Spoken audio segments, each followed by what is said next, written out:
En question principale, je reconnais maintenant le député de Marquette.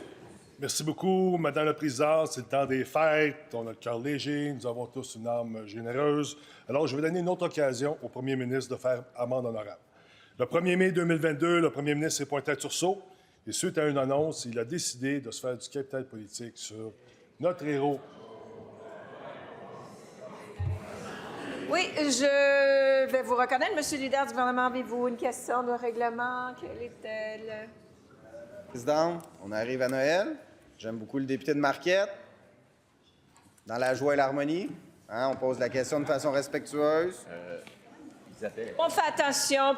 Poursuivez, monsieur le député de Marquette, dans la joie du temps des fêtes. Alors, il a fait des promesses, Madame la Présidente, suite à cette annonce-là. Alors, je le cite. L'aréna de Tursault, il faut s'assurer que ce soit en bon état.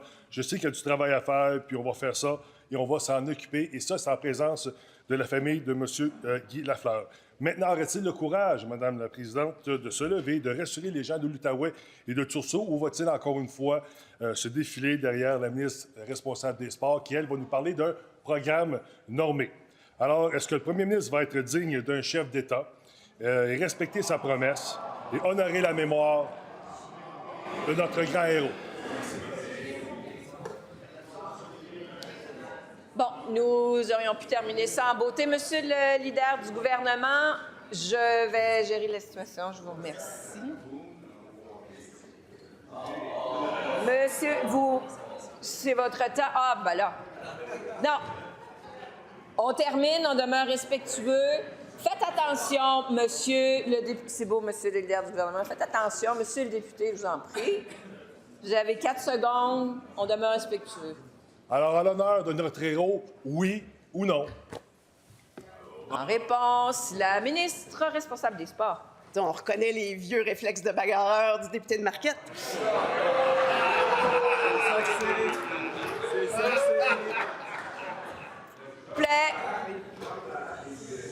S'il vous plaît, j'aimerais entendre la réponse de la ministre.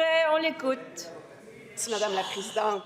Donc, je trouve ça toujours surprenant de la part des membres de l'opposition de soutrer parce qu'on a des programmes normés puis qu'on n'y va pas avec le capital politique puis de faire de la petite politique avec des infrastructures sportives. Ce qu'il faut savoir dans le dossier de l'Aréna de Tursault, c'est qu'ils ont présenté un projet en infrastructure. Je peux répondre? On écoute bien, merci.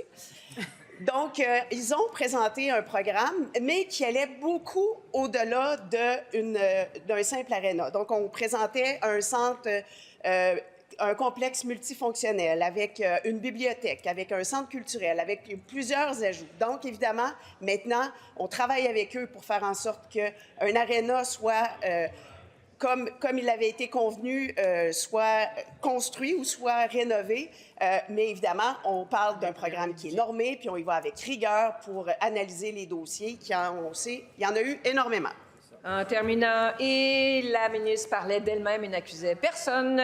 Cela dit, cela met fin à la période de questions et de réponses orales demeurée en place pour les votes reportés. Pour ce faire, je cède la place à la première vice-présidente de l'Assemblée nationale.